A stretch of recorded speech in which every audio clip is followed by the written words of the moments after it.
ಬಸವಣ್ಣನೇ ತಂದೆ, ಬಸವಣ್ಣನೇ ಪರಮ ದೈವವನಿಗೆ ವಸುದೀಶ ಕಪಿಲ ಸಿದ್ಧ ಮಲ್ಲಿಕಾರ್ಜುನ ನಿಮ್ಮ ಹೆಸರಿಟ್ಟ ಗುರು ಬಸವಣ್ಣನೆಯ ಪರಮಗುರು ಪರಮಾರಾಧ್ಯರಣ ಬಸವಾದಿ ಪ್ರಮಥರನ್ನು ಸ್ಮರಣೆ ಮಾಡ್ತಾ ಸಮಸ್ತ ಶರಣ ತಂದೆ ತಾಯಿಗಳೇ ತಮ್ಮೆಲ್ಲರಿಗೂ ಶರಣಾರ್ಥಿಗಳು. ಬಸವಣ್ಣನವರ ವ್ಯಕ್ತಿತ್ವ, ಬಸವಣ್ಣನವರ ನಿಲುವು, ಅವರು ಯಾವ ರೀತಿಯೊಳಗೆ ತಮ್ಮ ಕ್ರಿಯಾಶೀಲತೆಯ ಮೂಲಕ, ತಮ್ಮ ಆತ್ಮಶಕ್ತಿಯ ಮೂಲಕ ಈ ಸಮಾಜವನ್ನು, ಈ ನಾಡನ್ನು ಮುನ್ನಡೆಸ್ತಾರೆ, ನಾಡಿಗೆ ಮಾರ್ಗದರ್ಶಕರಾಗ್ತಾರೆ.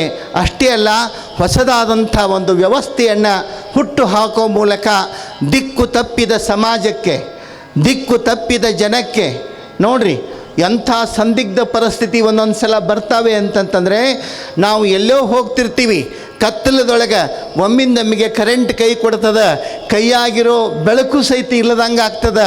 ಎಲ್ಲ ಕಡೆಗೆ ಗುಡುಗು ಸಿಡಿಲು ಒಂದಿಷ್ಟು ಮಿಂಚಿದಾಗ ಏನಾದರೂ ಒಂದು ಸ್ವಲ್ಪ ಬೆಳಕು ಕಾಣ್ತಿರ್ತೈತಿ.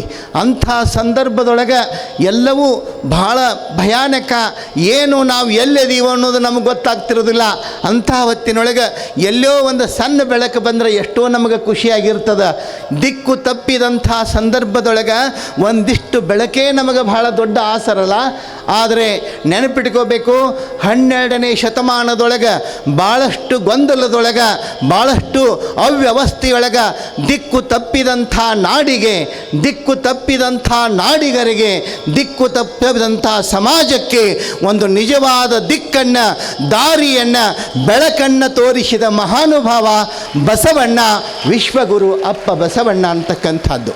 ಆ ಹಿನ್ನೆಲೆಯೊಳಗೆ ಯಾಕೆ ಅವರನ್ನು ನಾವು ಗುರುತಿಸ್ತೀವಿ, ಅವರನ್ನು ನಾವು ನೆನಿತೀವಿ ಅಂತಂತಂದರೆ ಎಂಥ ಅದ್ಭುತವಾದ ಕೆಲಸ ಅಲ್ಲ, ಹೌದಿಲ್ರಿ? ಭಾಳ ಚಂದ ಹೇಳ್ತಾರೆ, ಮೇಲಾಗಲೊಲ್ಲೆನು ಕೀಳಾಗಿಪ್ಪೆನು, ಕೀಳಿಂಗಲ್ಲದೆ ಹಯನ ಕರೆವುದುಂಟೆ, ಮೇಲಾಗಿ ನರಕದೊಳಗೆ ಓಲಾಡಲಾರೆನು. ಮಹಾದಾನಿ ಕೂಡಲ ಸಂಗಮ ದೇವ, ನಿಮ್ಮ ಶರಣರ ಪಾದದಲ್ಲಿ ಕೀಳಾಗಿರಿಸು. ಬ್ರಹ್ಮ ಪದವಿಯನೊಲ್ಲೆ, ವಿಷ್ಣು ಪದವಿಯನೊಲ್ಲೆ, ರುದ್ರ ಪದವಿಯನೊಲ್ಲೆ, ಮತ್ತಾವ ಪದವಿಯನೊಲ್ಲೆ. ಎಷ್ಟು ಸ್ಪಷ್ಟ ಹೇಳ್ತಾರೆ, ಅಗದಿ ಕ್ಲಿಯಾರಿಟಿ ಅಂತಂದರೆ ಒಂದಿಷ್ಟು ಒಳಗೊಳಗೆ ಬಿಡೆ ಇಟ್ಕೊಂಡು ಮ್ಯಾಲೆ ಬ್ಯಾಡ್ ಅನ್ನೋದು, ಒಳಗೆ ಆದ್ರೆ ಚಲೋ ಆಕೈತೆ ಅನ್ನೋದು, ಇಂಥ ಬಿಡೇದ ಮಾತಲ್ಲದ. ಎಷ್ಟು ಸ್ಪಷ್ಟ ಅಂತಂದರೆ, ಬ್ರಹ್ಮ ಪದವಿ ಏನೊಲ್ಲೆ ಬರ್ತದೆ ಅಂದ್ರೆ, ಕೊಡ್ತೀರಿ ಅಂದರೆ ಬ್ರಹ್ಮ ಪದವಿ ಬೇಡ, ವಿಷ್ಣು ಪದವಿ ಏನೊಲ್ಲೆ, ರುದ್ರ ಪದವಿ ಏನೊಲ್ಲೆ, ಇವ್ಯಾವ ಪದವಿಗಳು ಬೇಡ. ಮತ್ತು ಯಾವುದು ಬೇಕು? ನಿಮ್ಮ ಶರಣರ ಪಾದ ಸೇವಿಸುವ ಮಹಾಪದವಿಯನ್ನೇ ಕರುಣಿಸು ಕೂಡಲ ಸಂಗಮ ದೇವ. ಅಧಿಕಾರ ಸಿಗ್ತದ ಅಂದ್ರೆ, ಅಧಿಕಾರ ಬರ್ತದ ಅಂತಂದರೆ, ಅಧಿಕಾರ ನಮ್ಮ ಕೈಯೊಳಗೆ ಉಳಿತದ ಅಂತಂದರೆ ಒಲ್ಲೆನ್ನವ್ರು ಎಷ್ಟು ಮಂದಿನ ಹುಡುಕ್ತೀರಿ? ಎಷ್ಟು ಮಂದಿ ಸಿಗ್ತಾರೆ ನಮಗೆ?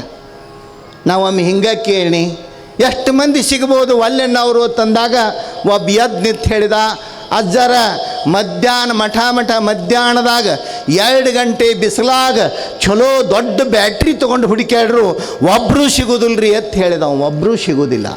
ಯಾರು ಬಿಡ್ತಾರ್ರಿ? ಅಧಿಕಾರ ಬರ್ತದಂದ್ರೆ ಯಾರು ಒಲ್ಲೆ ಅಂತಾರ? ನಮ್ಮ ಮಂದಿಗೆ ಕೇಳಿದ್ರೆ ಯಾಕೆ ಬಸವಣ್ಣವ್ರಿಗೆ ತಿಳಿಲಿಲ್ಲೇನೋ, ಯಾಕೆ ಒಲ್ಲೆ ಅಂದರು? ನಮ್ಮನರೇ ಒಂದಿಟ್ಟು ಕೇಳಬೇಕಾಗಿತ್ತು, ಒಂದಿಷ್ಟು ನಮ್ಮನರೇ ಕಾಂಟ್ಯಾಕ್ಟ್ ಮಾಡ್ಕೊಂಡು ಹೇಳಿದರೆ ಭಾಳ ಚಲೋ ಆಕಿತ್ತು. ನಾವು ಭಾಳ ಶಾಣ್ಯಾರಲ್ರಿ, ಭಾಳ ಶಾಣ್ಯಾರ ನಾವು. ಯಾವ ಪದವಿಯೂ ಬೇಡ, ಇವು ಯಾವ ಪದವಿಗಳು ಶಾಶ್ವತವಾದಂಥದ್ದಲ್ಲ. ಸ್ವರ್ಗ ನರಕಗಳ ಕಲ್ಪನೆಯನ್ನು ತೆಗೆದುಹಾಕಿ ಇವ್ಯಾವೂ ಅಲ್ಲ ನಿಜವಾದಂಥ ಶಾಶ್ವತ ಪದವಿ. ಯಾರಿಗೆ ಭಯ? ಮ್ಯಾಲ ಕುಂತವ್ರಿಗೆ ಭಯ, ನಮ್ಮ ಅಧಿಕಾರ ಹೊಕ್ಕತಿ. ನಾವು ಮ್ಯಾಲ ಕುಂತವ್ರು ಎಲ್ಲಿ ತೆಳಗೆ ಇದ್ದೀವಿ ಅಂಥೇಳಿ ಭಯ, ನಮಗೆ ಭಯ. ತೆಳಗೆ ಕೂತವ್ರಿಗೆ ಏನು ಭಯ ರೀ? ಏನು ಭಯ? ಅದಕ್ಕೆ ಬಸವಣ್ಣವ್ರು ಅಂತಾರೆ, ಇವು ಯಾವ ಪದವಿಗಳು ಶಾಶ್ವತವಲ್ಲ, ಇವು ಯಾವ ಪದವಿಗಳು ಸ್ಥಿರವಲ್ಲ, ಇಂಥ ಪದವಿಗಳಿಂದ ಏನೂ ಆಗುವುದಿಲ್ಲ. ಅದಕ್ಕಂತಾರೆ, ಮೇಲಾಗಲೊಲ್ಲೆನೋ ಕೀಳಾಗಿಪ್ಪೆನೋ. ಯಾಕೆ? ನಾನು ದೊಡ್ಡವ ಅನಿಸ್ಕೊಳ್ಳೋಕೆ ಹೋಗೋದಿಲ್ಲ, ಸಣ್ಣವನಾಗಿ ಕೆಳಗೆ ಇರ್ತೀನಿ ಅಂತ ಹೇಳ್ತಾರೆ. ಯಾಕೆ? ಕೀಳಿಂಗಲ್ಲದೆ ಹಯನ ಕರೆವುದೇ. ಹಿಂಡ್ಕೋಬೇಕಾದ್ರೆ ತಾಯಿಗಳು ಶರಣರು ನೀವು ಹಿಂಡ್ಕೋಬೇಕಾದ್ರೆ ಎಲ್ಲಿ ಕೂಡಬೇಕು? ಎಲ್ಲಿರಿ? ಹೌದಿಲ್ರಿ? ಭಾಳ ಸಾಲಿ ಕಲ್ತಿದ್ದಳ್ರಿ. ಭಾಳ ಸಾಲಿ ಕಲ್ತಿದ್ದಳು. ಅಕ್ಟೋಬರ್ 9ನೇ ಚಾನ್ಸಿಗೆ ಪಾಸ್ ಆಗಿದ್ದಳು. ಅಕ್ಟೋಬರ್ ಚಾನ್ಸ್ ಈಗ ಬದಲಿ ಮಾಡ್ಯಾರ, ಅದನ್ನು ಜುಲೈದಾಗ ತಂದಾರೀಗ ಅಲ್ರೇ, ಅದವರ್ ಇಯರ್ ಎಜುಕೇಷನ್ ಇಯರ್ದಾಗ ಮುಗಿಲಿ ಅಂಥೇಳಿ. ಅಕ್ಟೋಬರ್ ಚಾನ್ಸ್ 9ನೇ ಚಾನ್ಸಿಗೆ ಪಾಸ್ ಆಗಿದ್ದಳು. ಅದು ಒಂದ ಇಷ್ಟು ಅಲ್ಲ, ಕಡೆಗೆ ಹೆಂಗೆ ಬಂತ ಪರಿಸ್ಥಿತಿ ಅಂತಂದ್ರೆ ಆಕಿದು ಎಲ್ಲ ಸಬ್ಜೆಕ್ಟ್ಗಳು ಪಾಸ್ ಆಗೋದ್ರಾಗ ಅಲ್ಲಿದ್ದ ಮಾಸ್ತರ್ಗಳೆಲ್ಲ ರಿಟೈರ್ಡ್ ಆಗಿದ್ದರ್ರಿ. ಅಷ್ಟು ಸಾಲಿ ಕಲ್ತಿದ್ದಳೆ. ಮನೆಗೆ ಒಂದು ಹಳ್ಳಿ ಮನೆ ಕೊಟ್ಟರು, ಒಕ್ಕಲ್ತನದ ಮನೆ ಹಿಂಡ್ಕೋಬೇಕು ಅಂತ ಹೇಳಿದರು. ಹಿಂಡ್ಕೋಬೇಕು ಅಂತ ಅಂದ್ಕೂಡಲೇ ಭಾಳ ಅಗದಿ ಒಂದು ಆ ವ್ಯವಸ್ಥೆ ಒಳಗಿದ್ದಳು. ಮತ್ತು ಇನ್ನು ತೆಳಗೆ ಹೆಂಗೆ ಕೊಂಡ್ರೋದು, ಕಾಲಾಗ ಒಂದಿಷ್ಟು ಏನೇನೋ ಹಾಕ್ಕೊಂಡು ನೋಡು, ಅಲ್ಲಿಗೆ ಹೋಗಾಕ ಮನಸ್ಸಾಗಲಿಲ್ಲ. ವಿಚಾರ ಮಾಡಲು ತೆಳಗೆ ಹಾಕಿ ಕುಂದಿರ್ಬೇಕಂತ ಹೇಳಿ ಮನ್ಯಾಗ ಒಂದು ಹೊಸ ಜಮಖಾನಿತ್ತು, ತಂದು ಆಕ ಡುಬ್ಬದ ಮೇಲೆ ಹಾಕಿ ಜಿಗದು ಕೂತಳ್ರಿ. ಜಿಗದು ಕೂತು ಕೈಯಾಗ ತಂಬಿಗೆ ತೊಗೊಂಡು ತೆಳಗೆ ಕೈ ಹಾಕಿ ಹಿಂಡಾಕ ಹೋದಳು. ಹಿಂಡಿ ತನ್ರಿ ತೆಳಗೆ ಕೂತು ಹಿಂಡ್ರನ ಹಿಂಡೋದು ನೇಮ್ ಇರೋದಿಲ್ಲ. ಮ್ಯಾಲ ಕೂತು ಹಿಂಡಾಕ ಹೋದ ಕೂಡಲೇ ಅದು ಒಮ್ಮಿಂದೊಮ್ಮಿಗೆ ನಡ ಜಾಡಿಸಿ ಒದ್ರ ಮುಂದೆಲ್ಲ ರಿಪೇರಿ ಆಗಿದ್ದು ಇಟ್ಟು ಸ್ಪೇರ್ ಪಾರ್ಟ್ಸ್. ಅವಾಗ ಮನೆಯಾಗಿ ಹಿರಿಯರು ಹೇಳ್ರು, ಹಿಂಡಬೇಕಾದ್ರೆ ಮ್ಯಾಲ ಕುಂಡ್ರೋದಲ್ಲ, ತೆಳಗೆ ಕೂತ್ರ ಹೈನ ಸಿಗ್ತದ, ಮ್ಯಾಲ ಕೂತ್ರ ಏನೂ ಸಿಗುವುದಿಲ್ಲ. ಅದಕ್ಕೇನದೆ ಕೀಳಿಂಗಲ್ಲದೆ ಹಯನ ಕರೆವುದೇ, ಮೇಲಾಗಿ ನರಕದೊಳಗೆ ಓಲಾಡಲಾರೆಣು. ಕೂಡಲ ಸಂಗಮ ದೇವ ನಿಮ್ಮ ಶರಣರ ಪಾದದಲ್ಲಿ ಕೀಳಾಗಿರಿಸು. ಬಸವಣ್ಣನವರ ವ್ಯಕ್ತಿತ್ವ, ಬಸವಣ್ಣನವರ ನಿಜವಾದಂಥ ಒಂದು ಅಗಾಧವಾದಂಥ ಶಕ್ತಿ ನಮಗೆ ತಿಳಿಯೋದೆಲ್ಲಿ ಅಂತಂತಂದರೆ ಅವರ ವಿನಯ ಶ್ರೀಮಂತಿಕೆ, ಕಿಂಕರತ್ವದಿಂದ ಶಂಕರತ್ವ ಪ್ರಾಪ್ತ ಆಗ್ತದೆ. ಲಕ್ಷ ಇಟ್ಕೊಳ್ರಿ, ನೀವು ಮಾಡಿ ನೋಡಿರ್ಬೇಕಾದ್ರೆ ನಾನು ಹೇಳ್ತೀನಂತ ಮಾಡೋಕ್ಕೆ ಹೋಗಬೇಡ್ರಿ. ಯಾವುದನ್ನು ನೀವು ಒಲ್ಲೆ ಅಂತೀರಿ ಅದು ನಿಮ್ಮ ಸುತ್ತ ಬೆನ್ನು ಹತ್ತಿ ಬರ್ತದೆ. ಯಾವುದರ ಬೆನ್ನು ಹತ್ತಿ ನಾವು ಹೋಗ್ತೀವಿ ಅದು ನಮ್ಮಿಂದ ಮುಂದೆ ಹೋಗ್ತದೆ. ಭಾಳ ಸಣ್ಣ ಉದಾಹರಣೆ ಕೊಡ್ತೀನಿ, ಏನು ಭಾಳ ದೊಡ್ಡ ಇವು ಬೇಡ, ನಿಮ್ಗೆ ಅಗದಿ ತಿಳಿಯುವಂಥದ್ದು. 3-4 ಗಂಟೆ ಸುಮಾರು ನೀವು ಹೊಂಟಾಗ ನಿಮ್ಮ ಮುಂದೆ ನೆರಳು ಹೊಕ್ಕಿರ್ತದೆ. ನಿಮ್ಮ ಮುಂದೆ ನೆರಳು ಹೋಗ್ತಿರ್ತದೆ. ಆ ನೆರಳ ಹಿಡಿಯಾಕೆ ನೀವು ಹೋಗ್ರಿ, ನಿಮ್ಮ ಕೈಗೆ ಸಿಗ್ತೈತೇನು? ನೀವು ಮುಂದೆ ಹೋದಂಗೆ ಅದು ಹಂಗೆ ಮುಂದೆ ಹೊಕ್ಕಿರ್ತೈತಿ.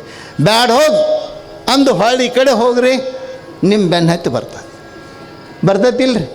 ಮಾಡಿದ್ದಿಲ್ಲ ಅದನ್ನು ನಾಳೆಗೆ ಮಾಡಿ ನೋಡ್ರಿ, ಸಂಜೆಗೆ ಬಂದು ಹೇಳ್ರಿ ನನಗೆ.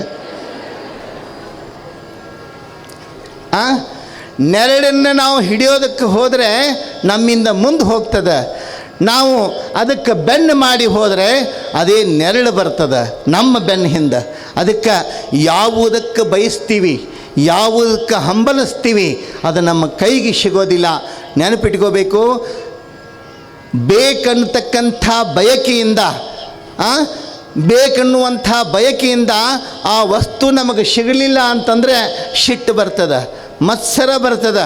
ಇವೆಲ್ಲವುಗಳು ಒಂದೊಂದು ಬಂದು ಸೇರ್ಕೋತಾವೆ. ಅದಕ್ಕೆ ಬುದ್ಧ ಒಂದೇ ಮಾತಿನೊಳಗೆ ಹೇಳಿದ, ಆಸೆಯೇ ದುಃಖಕ್ಕೆ ಮೂಲ. ಎಲ್ಲ ದುಃಖಗಳಿಗೆ ಕಾರಣ ಏನು ಅಂದರೆ ಆಸೆಯನ್ನು ದಾಟಿದ್ದೀವಿ, ಆಸೆಯನ್ನು ನಾವು ಮೀರಿದ್ದೀವಿ ಅಂತಂತಂದ್ರೆ ಅಂಥ ವ್ಯಕ್ತಿಯ ಜೀವನದೊಳಗೆ ಎಂದಿಗೂ ದುಃಖ ಅನ್ನೋದು ಬರೋದಿಲ್ಲ.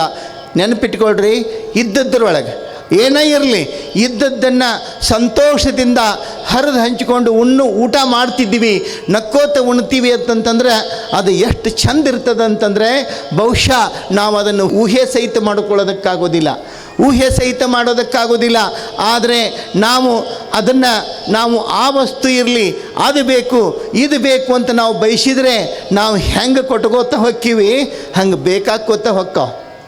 ನೋಡ್ರಿ, ಬಾಲ್ಲೀಲ ಮಹಂತ ಸ್ವಾಮಿಗಳು ಒಂದು ಸಲ ಹಾದಿ ಹಿಡಿದು ಹೋಗುವಾಗ ಮಗ್ಲದೊಂದು ತೋಟ, ರೈತ ಒಬ್ಬ ಕಾಯಿಪಲ್ಯ ಬೆಳೆದಿದ್ದ, ಭಾಳ ಚಂದ ತೋಟ ಇತ್ತು.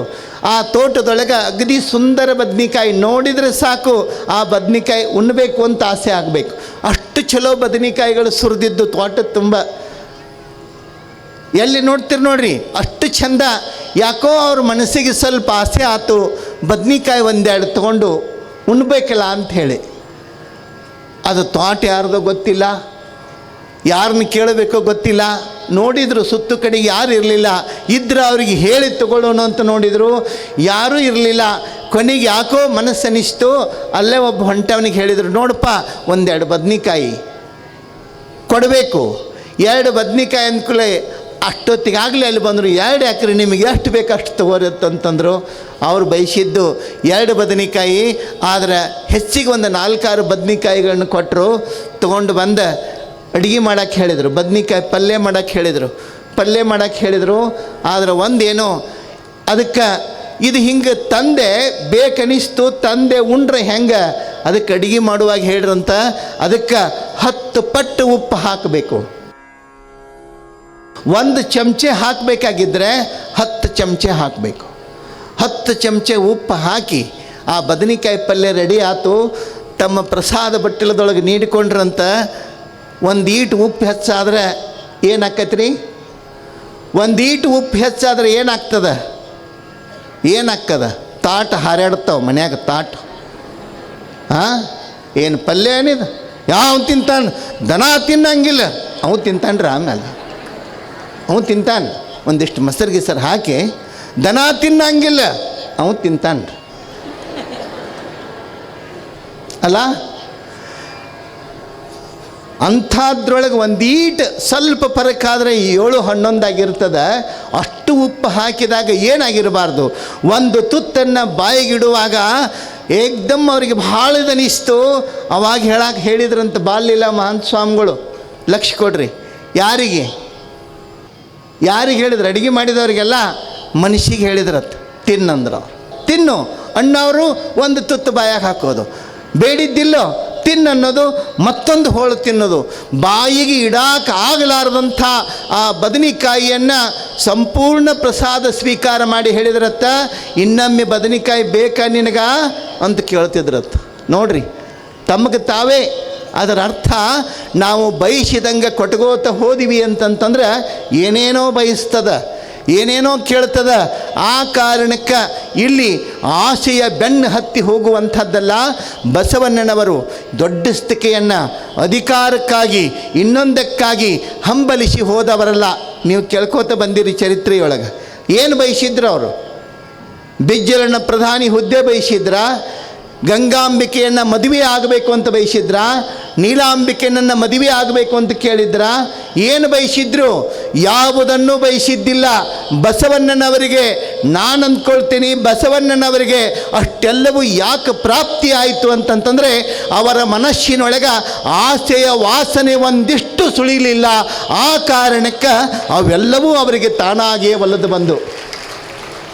ನೋಡ್ರಿ, ತಾನಾಗಿಯೇ ಒಲಿದು ಬಂದು ಅವೆಲ್ಲವೂ ತಾನಾಗಿಯೇ ಒಲಿದು ಬರ್ತಕ್ಕಂಥ, ತಾನಾಗಿಯೇ ಕೈ ಸೇರ್ತಕ್ಕಂಥ ಸಂದರ್ಭ ಅಂತಂದರೆ ಕೆಲವೊಬ್ಬರಿಗೆ ಮಾತ್ರ ಸಾಧ್ಯ ಆಗ್ತದೆ, ಎಲ್ಲರಿಗೂ ಆಗೋದಿಲ್ಲ. ಆ ಕಾರಣಕ್ಕೆ ಬಸವಣ್ಣನವರು ವಿಶೇಷವಾದಂಥ ವ್ಯಕ್ತಿತ್ವ ಅಂತಂದರೆ ನಮ್ಮಂಗನೇ. ಭಾಳ ಮಂದಿ ಅಂತಾರೆ ನಮ್ಮಂಗಲ್ರಿ ಅವರು, ನೋಡಕ್ಕೆ ನಮ್ಮಂಗನೇ, ನಮ್ಮಂಗ ಕಣ್ಣು, ನಮ್ಮಂಗ ಮೂಗ, ನಮ್ಮಂಗ ಮಾರಿ, ನಮ್ಮಂಗನೇ ಬದುಕು, ನಮ್ಮಂಗನೇ ಪ್ರಪಂಚ. ಆದರೆ ನೆನಪಿಟ್ಕೋಬೇಕು, ಎಲ್ಲವೂ ನಮ್ಮಂಗ, ಆದರೆ ಅವರ ಇರುವು ಮಾತ್ರ ನಮ್ಮಂಗಲ್ಲ. ಅದು ಅವರಂಗ, ನಂಬುದು ನಮ್ಮಂಗ. ಅದು ಅವ್ರದ್ದು ಏನಿದೆಲ್ಲ ಅವರ ನಡೆ ಅವರಂಗ. ನಾವು ಅಂದ್ಕೋತೀವಿ ಕೆಲವೊಂದು ಸಲ ಯಾರಂಗನೋ ಮಾತಾಡಿ, ಇವರು ಅವರಂಗ ಮಾತಾಡ್ತಾರೆ ನೋಡ್ರಿ ಅಂತಾರಿಲ್ರಿ, ಇವರು ಅವರಂಗ ಮಾತಾಡ್ತಾರೆ. ಅದು ಯಾರಂಗನೋ ಮಾತಾಡಿ ಅವರಂಗ ಆಗೋದಿಲ್ಲ. ಆದರೆ ನೆನಪಿಟ್ಕೋಬೇಕು, ನಮ್ಮ ಬದುಕು, ನಮ್ಮ ನಡೆ ಹೇಗಿರಬೇಕು ಅಂತಂದರೆ, ನೋಡ್ರಿ, ಬಸವಣ್ಣನವರು ಯಾರನ್ನೂ ಅನುಕರಿಸಿದ್ದಲ್ಲ, ಯಾರನ್ನು ಅನುಕರಣೆ ಮಾಡಿ ಅವರಂಗ ಆಗಕ್ಕೆ ಹೋದದ್ದಲ್ಲ. ಯಾಕೆ ಬಸವಣ್ಣನವರು ಆದರ್ಶ ಮಾಡೆಲ್ ಆಗ್ತಾರೆ ಅಂದರೆ, ಬಸವಣ್ಣ ಇನ್ನೊಂದರ ಜೆರಾಕ್ಸ್ ಅಲ್ಲ, ಮತ್ತೊಂದರ ಅನುಕರಣೆಯಲ್ಲ.